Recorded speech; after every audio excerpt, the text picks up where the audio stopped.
ഒരു ടേസ്റ്റി ചേനക്കറി ഉണ്ടാക്കുന്ന രീതിയാണ് കാണിക്കുന്നത്.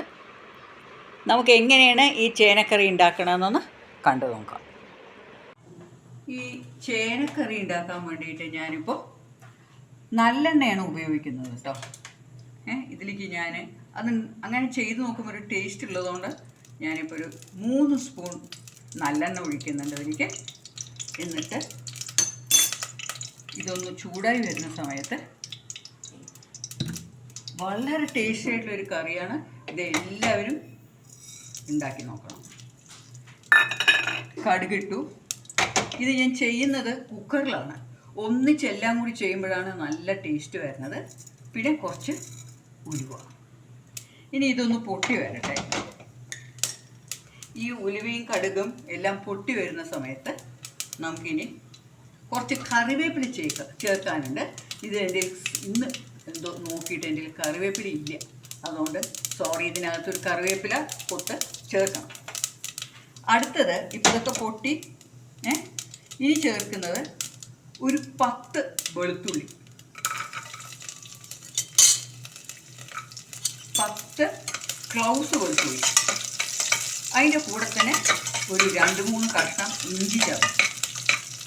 ഈ ഇഞ്ചി ഒന്ന് ചതച്ചാൽ നന്നായിരിക്കും. ഇതെല്ലാം കൂടി ഇങ്ങനെ വഴറ്റുക.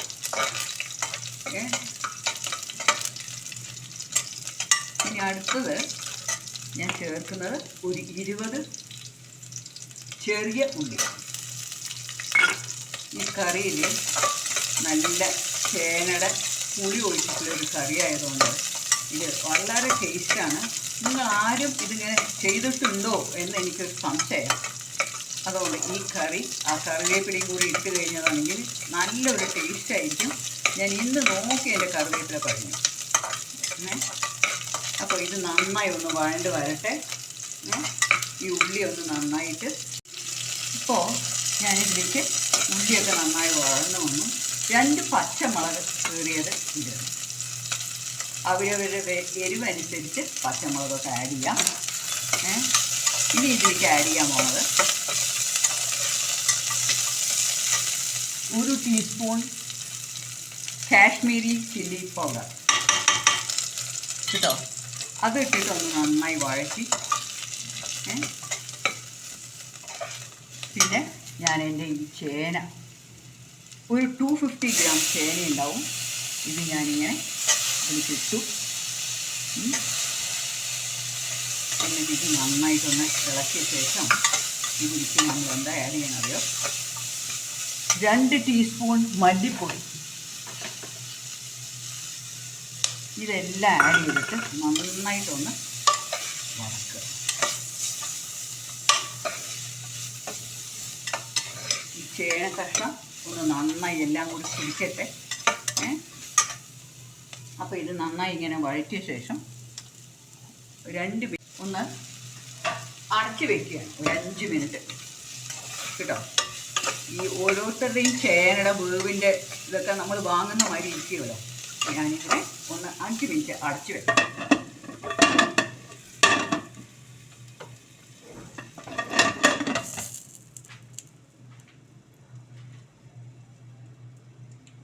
ഇപ്പം ഞാൻ ഈ ചേന നന്നായി വഴറ്റിക്കഴിഞ്ഞു. ഇതിലേക്ക് ഞാൻ ഒരു നാരങ്ങ വലുപ്പത്തിൽ പുളി ഇട്ട് വെച്ചിട്ടുണ്ടായിരുന്നു. അത് ഒഴിച്ചു. പുളി ഇട്ട ശേഷം ഞാൻ ഉപ്പ് ആഡ് ചെയ്യാണ്. 1 ടീസ്പൂൺ ഉപ്പും ആഡ് ചെയ്തു. ഇനി ഇതിലേക്ക് ലേശം വെള്ളം കൂടി ആഡ് ചെയ്യുന്നുണ്ട്. എന്നിട്ട് ഇത് ഞാൻ കുക്കറിട്ടിട്ട് മൂടിയിട്ടിട്ട് ഒരു വിസിലിനെ എടുക്കാൻ പോവാണ് കേട്ടോ. ഒരൊറ്റ വിസിൽ. എന്നിട്ട് ഞാനിത് തുറന്നിട്ട് ഞാൻ കാണിക്കാം എങ്ങനെയാണ് അതിൻ്റെ ഭംഗിയാണ്. വെയിറ്റ് ഇട്ടിട്ട് ഒരു വിസിലിനെ തുറക്കാം. അപ്പോൾ എൻ്റെ ചേനക്കറി ആവുന്ന ആ ഇടയിൽ ഞാൻ ഉച്ചക്കൽക്ക് വേണ്ടി തോരനും കൂടി ഉണ്ടാക്കാം. ഇത് കയ്പ്പയ്ക്ക തോരൻ. അതിനു വേണ്ടി ഞാൻ ആദ്യം ചീനച്ചട്ടിയിലേക്ക് 2 ടീസ്പൂൺ എണ്ണ, എന്തെണ്ണ വേണമെങ്കിൽ ഒഴിക്കാം കേട്ടോ. അതിൽ ഞാനിപ്പോൾ എൻ്റെ കയ്പ്പയ്ക്ക, വെള്ള കയ്പ്പയ്ക്കയാണ് ഒന്ന്, അതിനെ വളരെ പൊടിയായി അരിഞ്ഞിരിക്കുകയാണ്. അപ്പോൾ അതുകൂടി ഒന്ന് അതിലേക്ക് ഇടാൻ പോകും. എന്നിട്ടൊന്ന് നമുക്കിതിനെ വഴറ്റണം. അതിൻ്റെ കൂടെ ഞാൻ ഒരു 20 ചെറിയ ഉള്ളി അതും കൂടി ഇട്ടിട്ടുണ്ട്. രണ്ടും കൂടി ഇത് നന്നായിട്ടൊന്ന് വഴണ്ട് വരണം. അതാണ് കുറച്ചൊരു 10 മിനിറ്റൊക്കെ ഇത് വേണ്ടി വരും വഴണ്ട് വരാൻ. അപ്പോൾ ആ സമയം കൊണ്ട് ഞാൻ ഇതൊന്ന് ചേന വെന്തോന്നൊന്ന് നോക്കിയിട്ട് ഞാനിപ്പോൾ വരാം. ആ ചേന തോരനാണ് ഉണ്ടാക്കണം. അതിന് വേണ്ടിയിട്ട് ഞാൻ ഇപ്പോൾ ഒരു 1/4 മുറി തന്നെ പറയാം. ഒരു 4 ടേബിൾ സ്പൂൺ തേങ്ങ, ഒരു 3/4 ടീസ്പൂൺ മുളക് പൊടി, കുറച്ച് ജീരകം, ഒരു 4 ഉള്ളി, ഇതിനെ കൂടി ഒന്ന് ചതച്ചിട്ട് തരാം. ഇപ്പോൾ ഈ കയ്പയ്ക്ക നന്നായി മൊരിഞ്ഞു വന്നിട്ടുണ്ട്. ഇപ്പം ഞാനിതിലേക്ക് ഒരു 1/4 ടീസ്പൂൺ ഉപ്പ് ആഡ് ചെയ്ത് അതിൻ്റെ കൂടെ തന്നെ ഈ തേങ്ങ ചതച്ചത് കേട്ടോ. ഇങ്ങനെ ഒരു പ്രാവശ്യം നിങ്ങൾ ഉണ്ടാക്കി നോക്കൂ, ഭയങ്കര ടേസ്റ്റാണ് ഇത്. അപ്പോൾ ഇതിപ്പോൾ മൊരിഞ്ഞ് വന്നിട്ടുണ്ടെങ്കിലും ഇതൊന്ന് ചെറുതായിട്ടൊന്ന് വെന്ത് വരണം.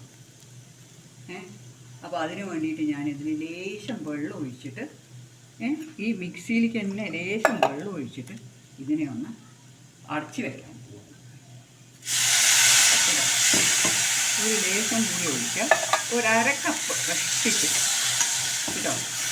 എന്നിട്ട് ഇതിലേക്ക് ഇപ്പം ഞാനിതിനെ ഒന്ന് അടച്ച് വെക്കണം കേട്ടോ. എന്നിട്ടൊരു 5 മിനിറ്റ് കഴിഞ്ഞിട്ട് ഇതൊന്ന് ഞാൻ ഇപ്പോൾ എൻ്റെ ചേനയൊക്കെ വന്ന് കുക്കർ ഞാനൊന്ന് തുറക്കുകയാണ്. എന്നിട്ട് ഇത് നോക്കിക്കോളൂ, ടേസ്റ്റി ചേനക്കറി റെഡിയായി. ചേനയൊക്കെ ഈ ചേന ഞാൻ നേരത്തെ പറയുന്നുണ്ട്, നമുക്ക് ചേന കണ്ടാൽ അറിയും എങ്ങനെയാണ് ചേന വേവുന്നതാണോ. അങ്ങനെയാണെങ്കിൽ 1 വിസിൽ അല്ലെങ്കിൽ 2 വിസിൽ. എനിക്കിത് തോന്നി അത്ര വേവുന്ന ചേനയല്ലാന്ന് ഞാനൊരു 2 വിസിൽ ഇട്ടിട്ടുണ്ട്. പക്ഷെ ഇപ്പോൾ ചേന വെന്തിട്ടുണ്ട് നല്ലോണം. പുളി ഒഴിക്കുമ്പോൾ അതിന് ചേന ആദ്യമേ തന്നെ ഒന്ന് നമ്മൾ എണ്ണയിൽ വഴറ്റണം. ഇനിയിപ്പോൾ നമ്മളിതിൻ്റെ മുകളിലേക്ക് കുറച്ച് മല്ലിയില, ഇതതിൻ്റെ ടേസ്റ്റ് ഒന്ന് കൂട്ടും. അപ്പോൾ ടേസ്റ്റി ചേന പുളി ശരിയായി. ചേന പുളി എന്നാണ് അതിന് പറയാം കേട്ടോ. ഇതെല്ലാവരും ഒന്ന് ഉണ്ടാക്കി നോക്കിയിട്ട് എൻ്റെ അടുത്ത് പറയണം. ചേന ആരോഗ്യത്തിന് വളരെ നല്ലതാണ്. ഉരുളക്കിഴങ്ങ് മാതിരിയല്ല. ഡയബറ്റീസുകാർക്ക് ചേന, ചേമ്പുക്കിഴങ്ങ് അതൊക്കെ വളരെ നല്ലത് തന്നെയാണ്. ഇനി ഞാനിതിനെ എൻ്റെ പാത്രത്തിലേക്ക് ആക്കിയിട്ട് കാണിക്കാം. ഇപ്പോൾ എൻ്റെ കയ്പയ്ക്ക തോരൻ എല്ലാം മൊരിഞ്ഞ് ഇപ്പം നന്നായി വന്നു. ഇത് അടിപൊളി ടേസ്റ്റാണ്. ഇതിൻ്റെ കയ്പ് നിങ്ങൾക്ക് തീരെ അറിയില്ല. ഞാനിപ്പോൾ ഇതൊരു വെള്ള കയ്പയ്ക്ക കിട്ടിയതുകൊണ്ടാണ് ചെയ്തത്. പക്ഷേ ഞാനിത് നമ്മളുടെ ഡാർക്ക് ഗ്രീൻ കളറിലുള്ള കയ്പയ്ക്ക വെച്ചിട്ടും ചെയ്യാറുണ്ട്. ഏത് വെച്ച് ചെയ്യുകയാണെങ്കിൽ കയ്പയ്ക്കയുടെ കശപ്പ് ഇങ്ങനെ ചെയ്യുമ്പോൾ തീരെ ഉണ്ടാവില്ല. അപ്പോൾ എൻ്റെ ഇന്നത്തെ 2 ഡിഷ് എല്ലാവരും കണ്ടിരിക്കുന്നു വിചാരിക്കുന്നു. ഞാനിപ്പോൾ ഇതിനെ എൻ്റെ പാത്രത്തിലാക്കിയിട്ട് ഫ്രണ്ട്സ് ഒന്ന് കാണിക്കാം. അപ്പോൾ ഇന്നത്തെ 2 ഡിഷും കണ്ടു എന്ന് വിചാരിക്കുന്നു. ചേനപ്പുളിയും കയ്പയ്ക്ക തോരൻ. അപ്പോൾ എല്ലാവരും ഇതൊക്കെ കണ്ടിട്ട് ഒന്ന് എനിക്ക് കമൻസൊക്കെ തരിക കൂട്ടുകാരെ. ഓക്കെ, പിന്നെ സബ്സ്ക്രൈബ് ചെയ്യാൻ പറ്റിയ സബ്സ്ക്രൈബ് ചെയ്യുക. കമൻസ് തരുമ്പോൾ നമുക്ക് നന്നായിട്ട് എന്തായാലും ഒരു ഉന്മേഷം തോന്നും കേട്ടോ. Please do comments. So see you in a next video with a wonderful recipe. It's bye from Sudha Menon.